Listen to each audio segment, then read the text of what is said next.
Hey, it is Fennell Marshall, the admin strategist, here to do a quick tutorial on how to create a private Facebook group from your personal page. So, the first thing you're going to want to do is sign into your Facebook account. Once you've done so, it usually will bring you to your feed page. From there, you have a couple of options. You can click on the tab that says groups on the left hand side of your page. And once you click on that same left hand side, you should see a tab that says create new groups. From there, you would be able to add the group name, choose the privacy, as well as begin inviting people to join the group at that time. Um, this is I normally recommend that people wait to invite additional friends, with the exception of those people or pages that will be admins on your account. So once you do that, we're just going to create a test page here. It's going to be private. You can select how you want the group to be, whether you want it to be visible or hidden. Visible means that anyone can find the group, even though they may or may not be able to see who's in the group. Hidden means that only the people who are in this group or receive a direct invitation or a direct link to this group would be able to find the group. So just keeping that in mind. As it relates to how the group will be formulated. Um, and again, I always recommend that you only invite people or pages that would be your admins at this time. And from there, we would create the group. Once we create the group, it's going to bring us to a page similar to this, where it's going to ask us to begin completing the steps to set up our group page. And so the first thing you'll want to do is to add a cover image here at the top of your page, just for brand awareness and recognition. You'll want to insert a description. Usually recommend doing the same or similar description to what would be on your Instagram page, or, so something that is brief. It doesn't need to be a lengthy description, but a quick snapshot description of what this group does. Um, you can go ahead and create a post. To me, though, making sure that you have your cover page as well as the image for the group, and also your membership questions and details set up is a little bit more important in the creation phase, in my opinion, of setting up your group. If you wanted to create a post, initially it would be a welcome post, but also just even thinking through about any media or files or different things that you would want to set up. I normally recommend that those types of things take place first, because it's Facebook and it's your feed. So the first thing that you put in goes goes in, the next thing goes above it, the next thing goes above it. So if I know that, hey, I want to make sure that everyone who joins this group gets access to a ebook or a workbook or whatever that looks like, I'm going to load those files in first, because a post is going to show up for those files. And then once I've loaded all of that information, the files, the details, the videos, then I would go back and update and create, excuse me, the welcome post welcoming people to the group, because that would be a post that I would want to have at the top.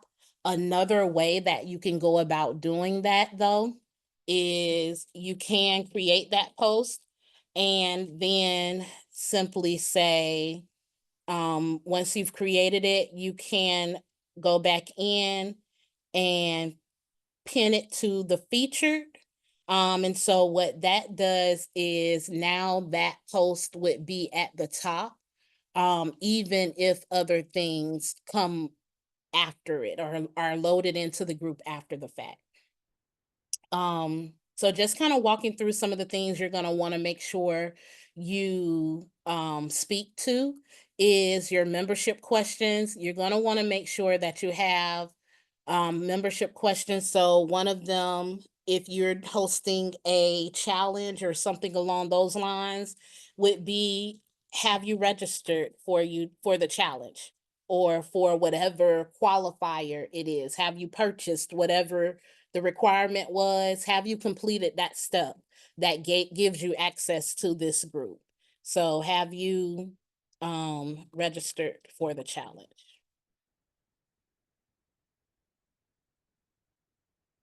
Okay, so that's the question.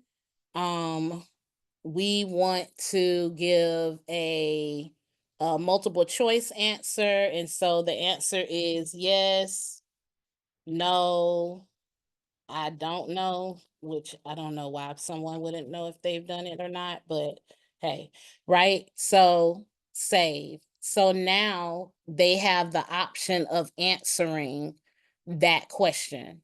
Another question that you may have as it relates to that, simply because again, this is Facebook, people sometimes their Facebook profile names, the email address connected to their account, just different things along those lines may be different from the name or email address or information that they input when they registered for your program, your product, your service. So another question that you may want to ask is, what email address or name did you use to register?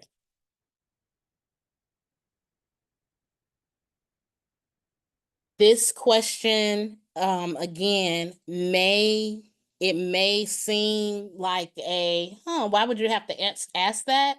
But again, just in case, sometimes some people's names are gonna come up. Me personally, my name is Fennell Marshall.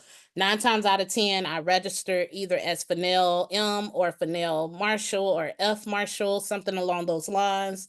My Facebook name is Fennell Marshall. So it will be a lot easier for me to get through the pathway or the process for being added to the group compared to someone whose name may be Jessica Reynolds, but on Facebook is Jessie Ray on Facebook, and she registered as Jay Reynolds on the product or program or service that you're offering.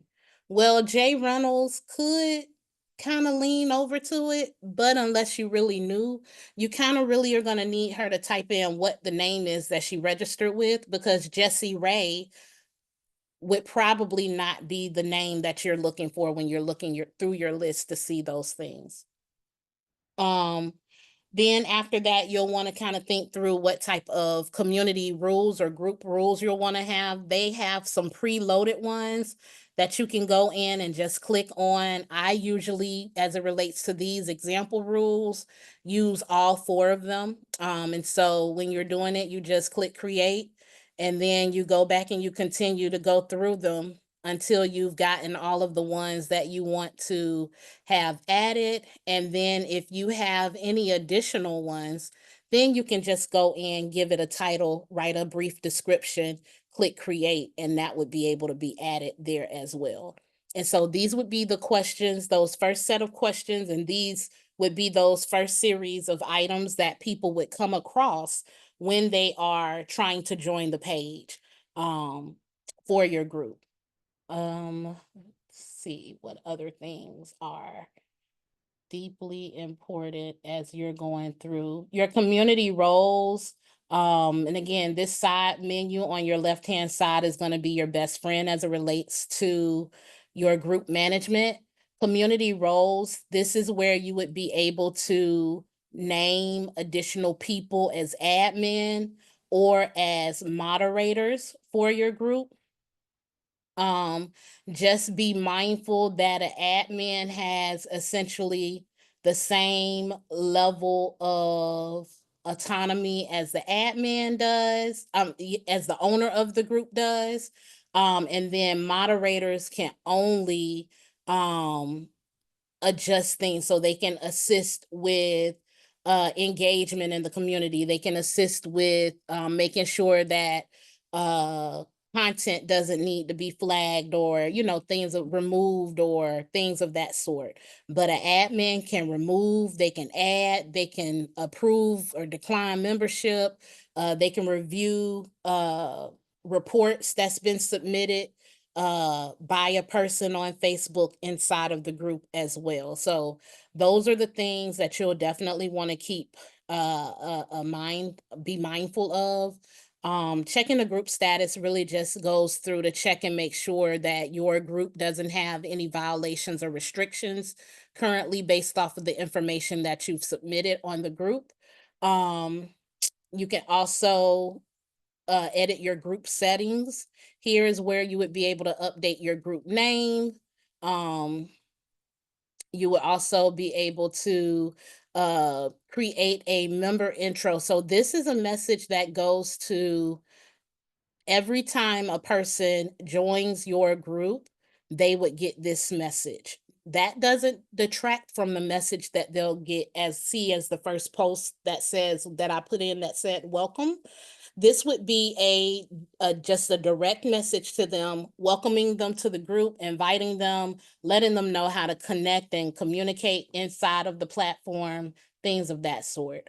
Um, yeah, that's pretty much what that does. Of course, privacy, you can go back in and select, we've selected that it's going to be a private group.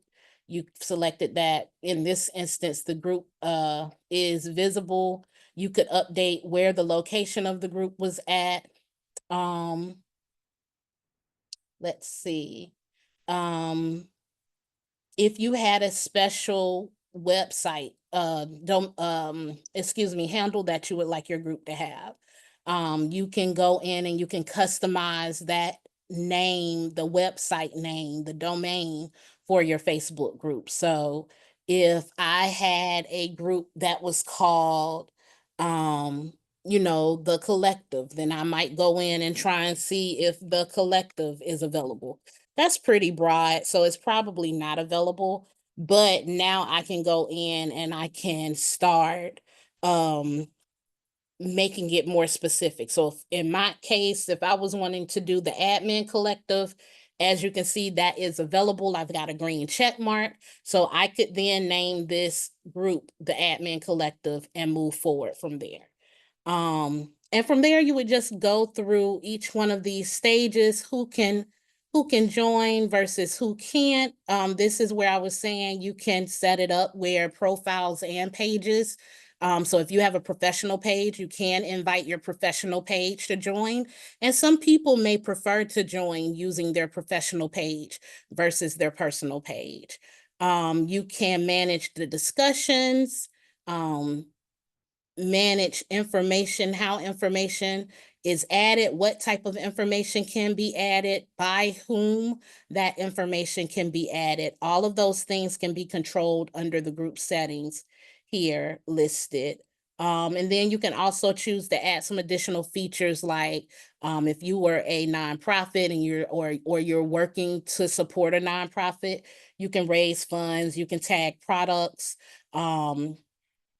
You can make connections, just so many different attributes that you have here within the group features platform area.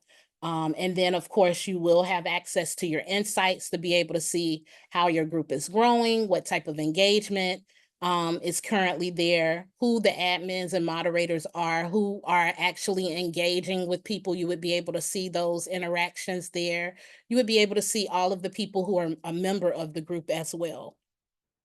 So I hope that this has been helpful as it relates to how to set up your private Facebook group. If you have any additional questions, please feel free to let me know. Again, my name is Fennell Marshall, and I am the admin strategist. I hope you have a great day.